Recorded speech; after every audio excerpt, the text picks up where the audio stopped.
नमस्कार, मैं हूं सुब्रत भट्टाचार्य और आप देख रहे हैं युग करवट न्यूज। आज हम चर्चा करेंगे जो अदालतें हैं उनको अब सरकार के कामकाज पर भरोसा नहीं है। मेरे साथ है प्रधान संपादक सलामत मियां जी। उनसे जानेंगे कि कोविड के मामले जिस तरह से बढ़ रहे हैं और अदालतों का जो सरकार पर भरोसा कम हो रहा है उस पर उनका क्या कहना है। दूसरी बात है कि आज हमारे नगर के विधायक और जो प्रदेश के स्वास्थ्य राज्य मंत्री हैं उन्होंने कोविड कंट्रोल रूम का दौरा किया। सर, कल योगी सरकार ने शराब की दुकानें खोलने का फैसला लिया। आज हालांकि उसके जो अवधि है कम दी है, 2 बजे से लेकर शाम 6 बजे तक, लेकिन तो कल ही प्रदेश में इतने कोरोना की मौतों के बाद जहरीली शराब से कई मौतें हो गई, 24 मौतें हो गई। बदायूं, आजमगढ़ और कई जिलों में जहरीली शराब से मौतें हुई है। क्या कहेंगे सर इस पर? देखिए, आप जहरीली शराब से मौतों पर चर्चा हम लोग कर रहे हैं, लेकिन जब लोग तड़प तड़प के मर रहे हैं, जब उनकी सुनवाई नहीं हो रही है तो इनकी सुनवाई क्या होगी। जहां आपने कहा कि समय बढ़ा दिया गया है तो कम कर दिया गया है, तो मैं आपको एक बार बताऊं कि सरकार ने फजीहत से बचने के लिए कोई लिखित आदेश नहीं दिया दुकानों के लिए। एक ये मौखिक आदेश दिया गया जिलाधिकारियों को कि वो अपने हिसाब से विवेक से निर्णय ले लें, ताकि विपक्ष ने इसको बहुत तरीके से घेराबंदी की है। पिछली बार की थी, इस बार उन्होंने नहीं किया। बहुत बड़ी समझदारी से काम किया उन्होंने, बीच का रास्ता। लेकिन उनको खजाना भरना है। बात समय की नहीं, बात यह कि ऐसे हालात में जहाँ पे लोग रोटी को मोहताज हैं, जहाँ लोगों को इलाज नहीं मिल रहा है, वो आपने अपने ख़जाना भरने के लिए शराब की दुकानें खोल दी, जायज़ नहीं है। और इसको लेके बहुत आंदोलन की बात भी चल रही है। और हमारा भी सभी से यही कहना है कि इस वक्त जहाँ लोगों को अपने इलाज की ज़रूरत है, वैक्सीन की ज़रूरत है, टीके की ज़रूरत है, बेड की ज़रूरत है, तो हम इस पर ध्यान ना दें कि ख़जाना भरने पर ध्यान ना दें। कम से कम हम लोगों को इलाज तो ज़रूर उसको मुहैया कराएँ। जी हाँ, इलाज पर ध्यान न देकर अपना खजाना भरने पर लगी हुई है सरकार। सर, एक चीज़ और है, अब कोरोना शहरों से गांवों की ओर जा रहा है, जो बहुत ही विचलित करने वाली खबर भी है और सच्चाई भी है।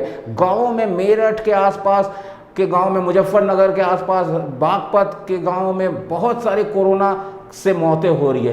क्या सर अब जो है ये कह सकते हैं कि मौतों की संख्या और हो सकती है जिस तरह से गांव में वो जा रहा है, और जो सरकार कोशिश कर रही थी कि गांव तक कोरोना न फैले, वो कोशिश अब कामयाब नहीं हो रही है? जी, आपने बिल्कुल सही कहा, इसमें कोई दो राय नहीं है। लेकिन सवाल ये है कि पिछली बार जिस तरह से कोरोना हुआ था उस समय कोई चुनाव नहीं था, और इसलिए पिछली बार गाँव में इतना कोरोना नहीं फैला था। इस बार देखिए, आपको चुनाव हो गया और 6 चरणों में चुनाव हुए। भीड़ की कोई वहाँ पे सीमा नहीं थी। काउंटिंग में आप देख लिए, चुनाव मतदान में आप देख लिए, तो जाहिर है ये डर तो हमें पहले से था कि गांव में कोरोना फैलेगा। सरकार को भी पता था, लेकिन उसके बावजूद सरकार ने चुनाव नहीं टाले। ये वो चुनाव थे भट्टाचार्य जी, इससे कोई व्यवस्था में फर्क नहीं पड़ने वाला था।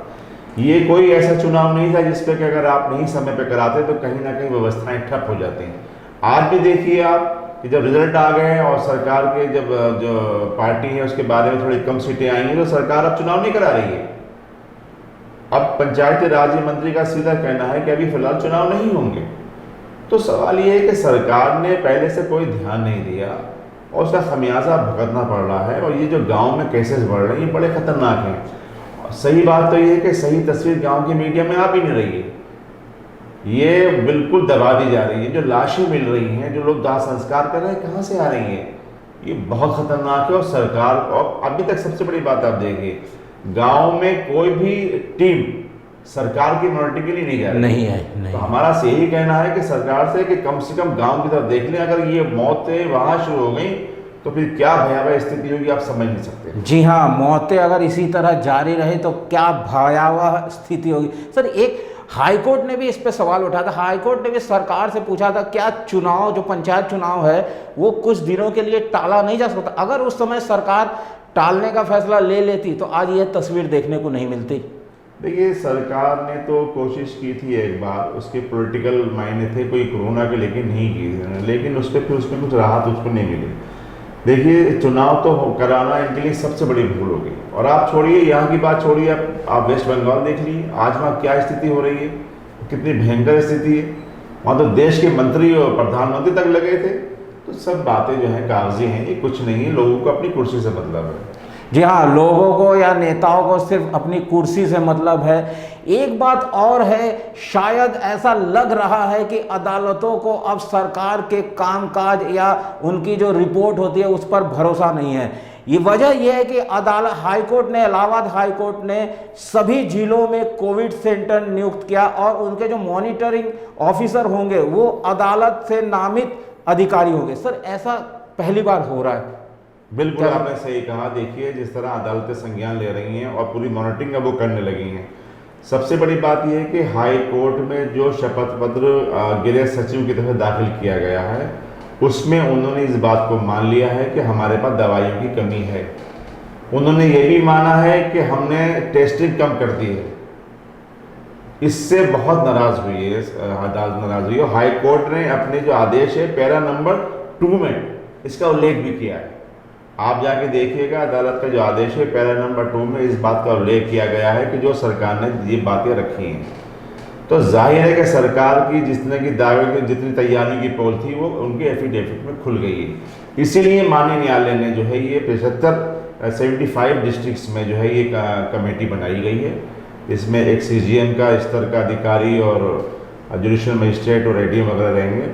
तो जाहिर है कि सरकार, अदालत को कहीं ना कहीं लगा है कि सरकार की व्यवस्थाएं उनकी तमाम सब बिल्कुल फेल हैं, इसलिए कोर्ट को इसमें संज्ञान लेकर कमेटी बनाना पड़ी। और मैं समझता हूँ ये एक बहुत बड़ा आईना है सरकार के लिए। अगर कहीं ना कहीं कमी नहीं होती तो शायद ये कोर्ट इतना निर्णय नहीं ले पाती। तो जाहिर है कि इसमें अब बहुत बड़ा आईना है और सरकार को, सरकारी मशीनरी को और ऑफिसर्स को इस आईने में अपनी तस्वीर देखना चाहिए।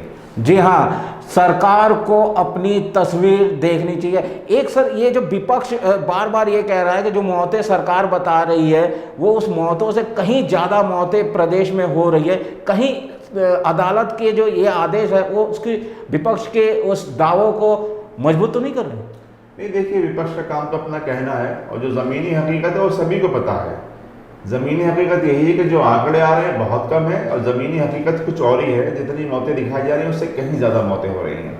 सर, सरकार का ये कहना है कि उत्तर प्रदेश को लेकर मीडिया भी कुछ ज़्यादा खबरें दिखा रहा है या कुछ अलग खबर दिखा रहा है। उनका, सरकार के प्रवक्ता का कहना है कि महाराष्ट्र में 13 करोड़ आबादी है, वहाँ 67,000 के मामले प्रतिदिन आ रहे हैं। उत्तर प्रदेश में 23 करोड़ आबादी है और वहाँ 34-35 हजार। तो महाराष्ट्र की बातें नहीं हो रही है बल्कि उत्तर प्रदेश की बात हो रही है, क्योंकि अगले साल उत्तर प्रदेश में विधानसभा चुनाव है। कहीं इस एंगल से भी तो नहीं देखा जा रहा है?